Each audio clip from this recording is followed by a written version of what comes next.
Has that ever offered a fight with me? He never offered me to fight you. And it was, I can't remember when it was, it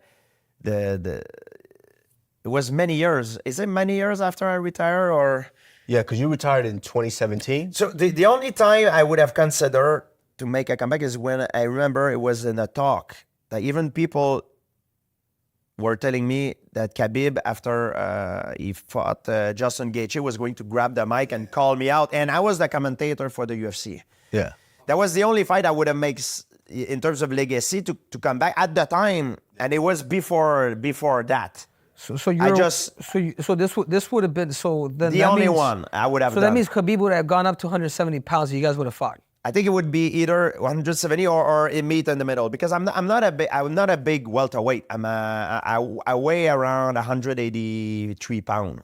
You know, Shit. I never lost a lot of weight. I'm very wide. My shoulders are wide, but I'm not very thick. Ask him how big he gets. He's 200. The most welterweight are 200 pounds. I'm sure. Most. I've touched 200 one time. Yeah. I walk around like 190, 191.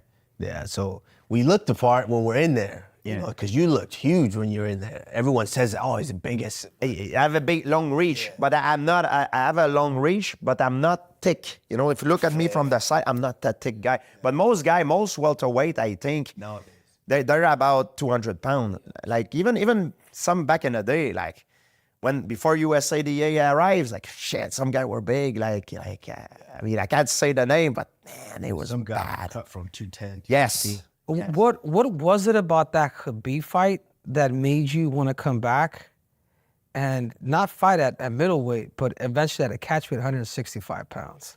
What was it about Khabib that you wanted to?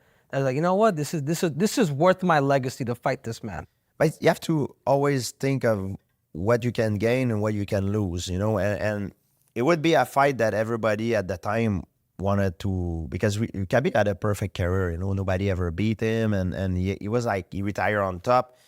And at that time, that was the fight that everybody wanted to see. So if it would be a time that I would have made a comeback for one fight, right after I retired, it was that time. But I always told myself that after 40, now I'm 42 years old, after when I hit the 4-0, it's finished. There's nothing that can make me come back, you know, like it's finished.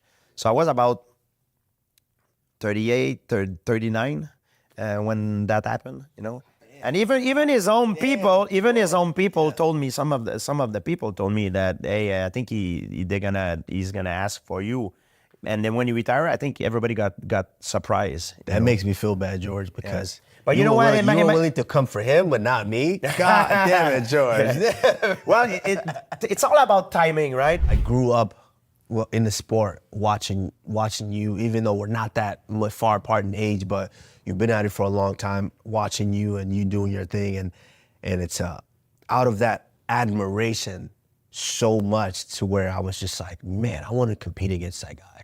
I want to be the guy to beat that guy, and it was all from that respect and admiration, you know, to where now I feel like it's a lot different. You know, these guys now, it's no respect to the art. They just want to be entertainers. They want to be superstars, which in a sense we were too, you know, but I want to say that's where that came from, me wanting to challenge you and me wanting to fight you. That's always been where it came from. It was never from a place of disrespect, because Not for the competitive edge. Yeah. But So can I say that's why I something, always had Kamaru? that edge.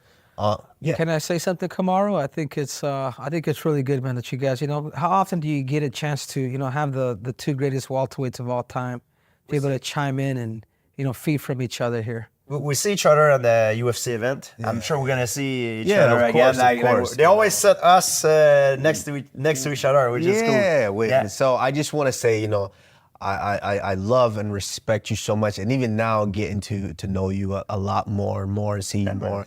I love and respect you, and being able to learn from you and hear from you. In a sense, it's been a pleasure, and this conversation has been a pleasure. You know, as I'm sure, you know. So you know, people can stop with the debate. You know, this is my man right here. You know, what he's done is legendary. It's gonna go down in books forever.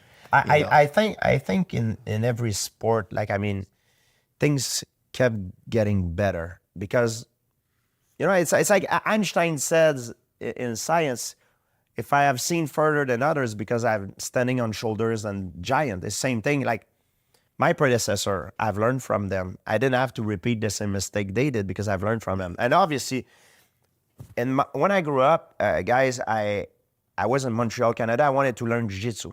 To learn a freaking Jujigatami armbar, I needed to drive to New York, pay a membership, go to Henzo Gracie Academy, and be live in the class to learn it. Now I can take my cell phone. Hey, look at that move. You can learn. You know, the technology makes things so much better. So that's why I think the performance of athletes gets better.